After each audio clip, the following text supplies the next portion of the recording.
Assalamualaikum warahmatullahi wabarakatuh.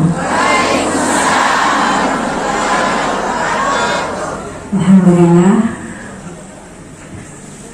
kita panjatkan syukur yang tidak henti-hentinya kehadirat Allah Subhanahu wa Ta'ala. Pada kesempatan yang berbahagia ini, kami sekeluarga bisa membawa Ananda Naja untuk silaturahim ke tempat yang mulia ini di Majelis Taklim Pondok Al-Masyhuri. Masya Allah, bahagia sekali rasanya. Sebelum kita mulai sedikit bercerita tentang bagaimana Naja, kami di rumah memanggilnya Kak Naja karena Naja ini anak paling besar. Naja punya 2 adik laki-laki, umur 10 tahun, 9 tahun, dan umur 5 tahun, 5 tahun setengah. Jadi di rumah kita panggil Kak Naja. Alhamdulillah, dalam usia sekarang Kak Naja 12 tahun, Allah sudah memberikan Kak Naja hafalan Al-Quran 30 juz. Alhamdulillah, beserta terjemahannya. Alhamdulillah, Masya Allah. Dan sekarang Kak Naja sedang menghafalkan hadis dari kitab Al-Jami' Bainas Sahihain, baru sampai 834 hadis. Masya Allah.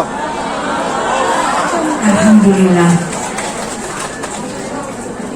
Pertanyaan yang tadi, bagaimana ceritanya Kak Naja bisa menghafal Al-Quran dan insya Allah mungkin.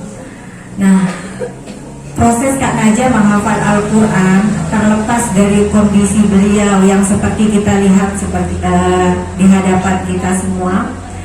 Jadi Kak Naja ini pada awalnya kami ikhtiarkan sejak di dalam kandungan, ya. Kami sering memperdengarkan murotal Al-Quran, memperdengarkan ayat-ayat suci Al-Quran. Walaupun pada waktu itu kami belum terfikir bahwa janin yang di dalam kandungan, kalau terus-menerus kita perdengarkan ayat suci Al-Quran, insya Allah nanti anak yang akan kita lahirkan itu akan dekat dan cinta dengan Al-Quran. Allahu Akbar. Jadi awalnya dulu kami berikhtiar dengan menggunakan Al-Quran dengan niat awal untuk syifa sebagai obat, ya. Karena pada waktu itu saya punya kehamilan lemah, rahim lemah kalau kata dokter. Karena Kakak Naja ini kehamilan saya yang kedua. Yang pertama umur 3 bulan keguguran. Nah, kemudian yang kedua baru diisi sama Kak Naja, dan ikhtiar kami melalui medis itu sudah banyak, ya, dengan mengkonsumsi obat-obat penguat kandungan dan lain sebagainya, tapi masih aja sering terjadi pendarahan. Jadi sesuai dengan anjuran dokter pada waktu itu menyarankan, Bu, lebih baik perdengarkan musik klasik supaya janin yang di dalam kandungan nanti tumbuhnya baik dan cerdas, kata dokter seperti itu. Namun sebagai seorang ibu, kita yakini bahwa yang terbaik itu pasti adalah bacaan ayat-ayat suci Al-Quran. Sehingga kami berdua, saya dan bapaknya Naja itu ikhtiar untuk menggunakan Al-Quran ini sebagai terapi. Niatnya agar Allah menjaga janin yang ada di dalam kandungan biar tumbuhnya sehat, kemudian kami juga hamilnya juga tidak ada masalah. Qadarullah, 7 bulan saja Kak Naja bisa bertahan. Walaupun selama mengandung 7 bulan itu saya ikhtiar juga dengan meminum air yang dibacakan ayat suci Al-Quran. Jadi ketika Kak Naja berusia 4 bulan di dalam kandungan, itu kita kumpulkan banyak orang di satu majelis gitu, kemudian menghatamkan Al-Quran 30 juz dalam waktu 1 malam. Masya Allah. Oke. Caranya itu ya kita bikin 30 kelompok. Ya, halakoh-halakoh kelompok-kelompok 30. Satu kelompok mengaji satu juz. Sehingga ketika selesai satu juz, maka kita sudah menghatamkan Al-Quran 30 juz. Nah, di situ saya siapkan air pakai botol kecil-kecil seperti ini, banyak disiapkan. Dan itu yang saya gunakan ikhtiarkan untuk obat. 7 bulan Kakak Najah lahir dengan proses operasi sesar. Dan kalau 7 bulan itu beratnya hanya 1,8 kg. Kecil sekali Kakak Najah lahirnya. Nah, ketika lahir itu kritis Bapak Ibu. Jadi kritis, harus tinggal di rumah sakit dalam inkubator yang dikasih lampu itu ya, karena kecil kan anaknya, jadi dimasukkan ke situ. Nah, terus menerus ini Kak Najah itu di rumah sakit dalam inkubator sering menangis terus kata bapaknya. Dia susah diam gitu, dia menangis terus. Akhirnya kita minta kepada dokter, gimana kalau di dalam inkubator itu kita bisa memperdengarkan ayat suci Al-Quran. Nah, jadi bapaknya pergilah mencari speaker kecil yang kita isikan pakai flash disk, itu bacaan ayat suci Al-Quran. Pada waktu itu belum banyak dijual speaker murotal. Kalau sekarang kan banyak di online banyak ya, di Facebook sering keluar, di Instagram tuh yang menjual speaker Quran. Tapi waktu itu yang dibeli itu hanya pemutar musiknya saja, dan flash disknya diisi dengan bacaan Al-Quran 30 juz, itu yang disetelkan di rumah sakit.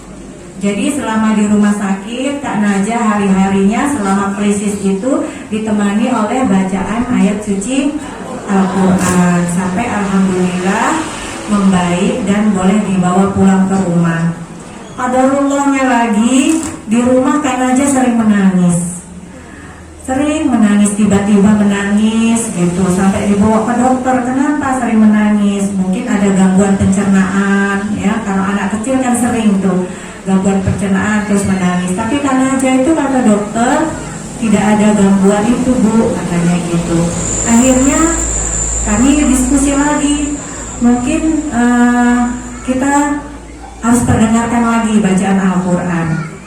Akhirnya kita setelkan lagi, dan Kakak Najah tenang. Nah, sebenarnya prosesnya seperti itu terus menerus. Jadi kondisi Kakak Najah yang memaksa kami untuk selalu memperdengarkan Al-Quran, karena Kakak Najah tenangnya waktu itu hanya dengan mendengar Al-Quran, begitu. Sampai dengan Kakak Najah divonis oleh dokter cerebral palsy. Jadi cerebral palsy itu lumpuh otak namanya ya, kalau bahasa kita itu lumpuh otak. Tapi alhamdulillah Al-Quran yang diperdengarkan sejak dari dalam kandungan, kemudian sejak masih bayi dan masih anak-anak, itu terekam di memori Kakak Najah. Ya, terekam. Jadi waktu terapi pun, waktu kami bawa Kakak Najah ke Solo umur 3,5 tahun, itu kita ikhtiar bawa Kak Najah terapi ke Solo, kurang lebih 3 tahun saya di sana. Dan selama terapi itu juga kita sering perdengarkan murotal Al-Quran. Karena Kakak Najah kalau terapi dengan murotal itu dia lebih tenang, ya nurut sama terapisnya kalau disuruh latihan atau diajarkan seperti apa. Sehingga singkat cerita pada usia 8 tahun Kak Najah minta sendiri, Mama Najah mau hafal Al-Quran. Nah seperti itu.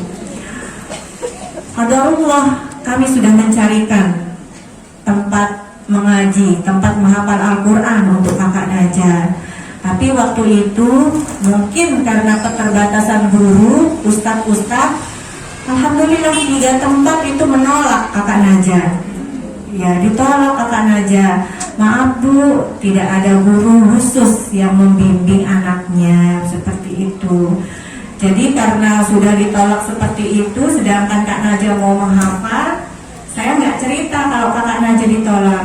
Saya bilang, Kak Najah nggak apa-apa, nanti menghafalnya di rumah sama Mama. Seperti itu Bapak Ibu. Masya Allah, ketika dampingin Ananda Najah ini seperti seolah-olah apa yang sudah didengar dari dalam kandungan dan ketika anak-anak itu sudah terekam di memorinya. Jadi waktu yang dibutuhkan Kak Najah itu kurang lebih 10 bulan menghafal Al-Quran 30 hari dalam kandungan.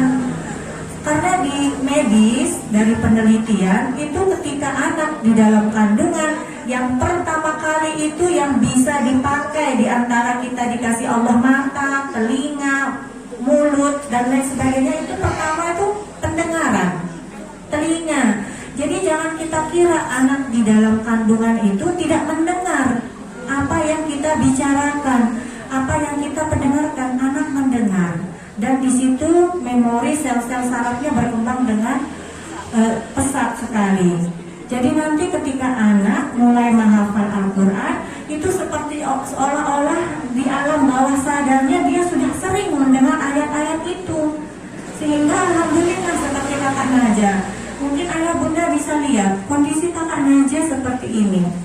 Pelafalan huruf Al-Quran awalnya itu juga tidak sebagus yang sekarang. Tapi itu juga tidak mematahkan semangat kita sebagai orang tua untuk mendampingi anak kita. Gak apa-apa sudah, yang penting mau menghafal Al-Quran, yang penting kita mau mendampingi, kita carikan guru ngaji seperti itu. Alhamdulillah 10 bulan Kakak Najah menyelesaikan hafalannya. Dan setelah mengikuti Hafiz Indonesia di RCTI, itu Abi Amir, mungkin banyak ya yang sudah menonton Hafiz Indonesia tahu Abi Amir ya, juri di Hafiz Indonesia di RCTI. Itu ketika ada tantangan tarjim itu menerjemahkan. Itu Najah tampil dan menerjemahkan 1 ayat atau 2 ayat waktu itu, dan Najah ini nilainya bagus sekali, nilai tarjimnya. Sampai Abi Amir mengatakan, sudah Najah, nanti setelah pulang dari Hafiz Indonesia, Najah hafalkan terjemahan Al-Quran ya, supaya apa yang sudah Najah hafal aja tahu maknanya. Nah itu pesan Abi Amir. Benar, pulang dari Hafiz Indonesia, di rumah Najah nagih, Mama mau hafal terjemahan Al-Quran. Nah bayangkan Bapak Ibu, Najah mau menghafal terjemahan Al-Quran, tapi Najah belum bisa membaca. Ya, belum bisa membaca Al-Quran pun sampai sekarang belum bisa. Jadi Najah murni mendengar, ya. Itulah mukjizat Al-Quran, ya. Hanya dengan mendengar saja kita bisa menghafalkan. Apalagi kalau kita yang normal, yang sempurna, dikasih Allah semua serba baik, gitu ya. Kalau kita punya keinginan seperti Kakak Najah ini, insya Allah pasti Allah akan mudahkan. Nah seperti itu. Jadi menghafal terjemahan tanpa bisa membaca, bisa kita bayangkan bagaimana? Ada yang bisa membayangkan kira-kira ngajarin Najah itu seperti apa? Ya, dia menghafalkan terjemahan dari Al-Quran 30 juz itu dalam waktu kurang lebih 4 bulan.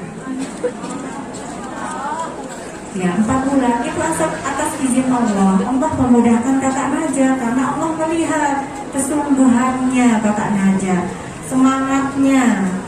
Jadi Kakak Najah kalau sudah ditarget, misalnya nih hari ini Najah hafalan 1 halaman terjemahan. Nah kalau belum dapat hafalannya, Kakak Najah gak mau makan.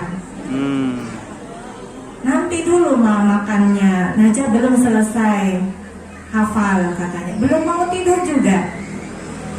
Nah anak-anak kita apakah seperti itu di rumah? Enggak, makanya itu sekarang kan sudah tahu kenapa Kakak Najah bisa seperti itu, karena Kakak Najah yang semangat, Kakak Najah yang bersungguh-sungguh. Jadi Allah kasih kemudahan, Allah kasih jalan, ya. Jadi kuncinya itu selalu Kakak Najah pengen belajar Al-Quran lebih dan lebih. Dan alhamdulillah Allah tunjukkan jalan begitu. Jadi kita manfaatkan itu smartphone, pakai handphone, ya. Jadi saya rekam itu murotal yang 30 juz terjemahannya saya rekam. ayat 1 sampai ayat 30. Terus saya rekam pakai handphone, kemudian kakak Naja dengar pakai handphone, dan itu dihafalkan. Jadi kakak Naja dengan dalam usia 12 tahun mungkin dibilang oh nggak pernah pegang handphone, oh nggak pernah lihat YouTube. Kakak Naja tetap main HP, tetap main game sekarang udah nggak agak ya. Nah sekarang nonton YouTube, nontonnya perang-perang sahabat-sahabat di zaman Nabi dulu ya. Nah itu tontonannya kakak Naja seperti itu. Alhamdulillah kakak Naja menghafal hadis. Tiba-tiba Allah kasih ada syekh dari Gaza yang langsung menawarkan diri untuk membimbing hafalan hadis kakak Naja. Ya, karena kita selalu berdoa, ya Allah, kakak Naja pengen hafal hadis, tolong kasih jalan. Karena susah ya kalau kita misalnya nggak di pondok pesantren, untuk dapat kitab hadis, untuk dapat guru susah. Makanya kita minta sama Allah, nanti Allah yang menggerakkan hati-hati orang soleh untuk bisa mengajarkan kakak Naja. Jadi kuncinya adalah bagaimana agar kita cinta dengan Al-Quran, dan ketika kita punya keinginan atau anak kita punya keinginan untuk menghafal Al-Quran, jangan ditunda, mulai dari sekarang. Jadi adiknya di rumah kita bimbing itu dengan ada metode menghafal tanpa menghafal.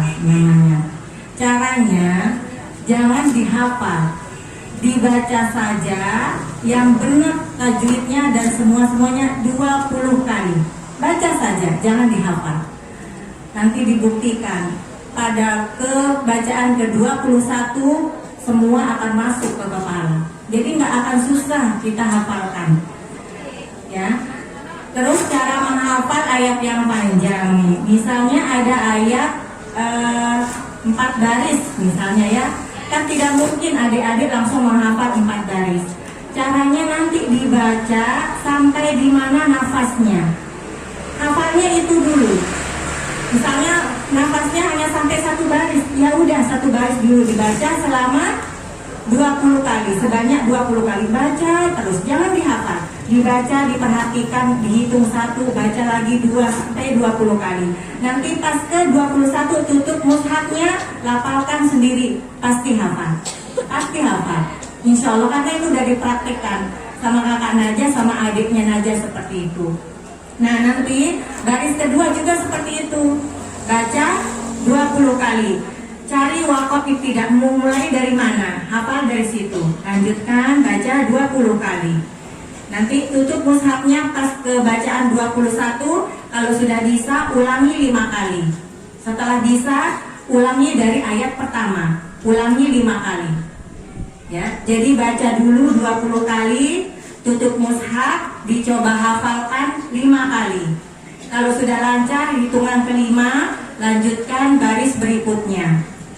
Nah, kalau udah hitungan ke-21, tutup mushafnya, baca 5 kali. Ayat yang nomor baris kedua dihafal. Setelah lancar 5 kali ulangan, ulangi dari baris pertama. Baris pertama disambung baris kedua, ulangi 5 kali. Udah begitu. Sekarang baris ketiga. Baris ketiga baca 20 kali. Setelah ke-21 tutup mushafnya, ulangi 5 kali. Kalau sudah lancar 5 kali, ulangi lagi dari baris 1, 2, 3, 5 kali lagi. Nah sekarang baris keempat sama, ulangi baca terus, tapi baca yang lancar, bukan baca yang terbata-bata.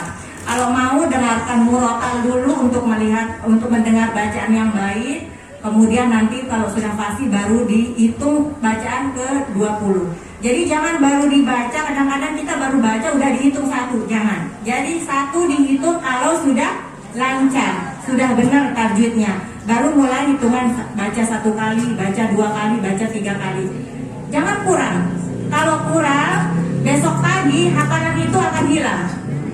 Minimal 20 kali. Kalau 20 kali hilang sedikit, nanti baru dibuka lagi, akan dapat lagi. Nah kuncinya itu, jangan menghafal walaupun sudah hafal, usahakan tetap 20 kali, karena itu langsung masuk ke memori. Ya. Jadi metode itu namanya menghafal tanpa menghafal. Jadi metode yang seperti ini kita menghafal di luar alam bawah sadar namanya. Jadi cepat kita ingat. Ya, walaupun ayatnya gampang-gampang gitu, nggak apa-apa 20 kali per ayat. Insya Allah nanti setelah selesai diulang itu akan cepat melekat. Coba dibuktikan, praktekkan tanpa baca 20 kali. Kalau udah lupa ya udah lupa semuanya. Tapi kalau udah 20 kali, cepat sekali. Terus sedikit dibaca dikit, langsung ingat. Itu langsung terekam. Nah seperti itu Bunda ya. Jadi 20 kali minimal, tapi dihitung setelah bacaan kita baik dan lancar. Mungkin itu aja.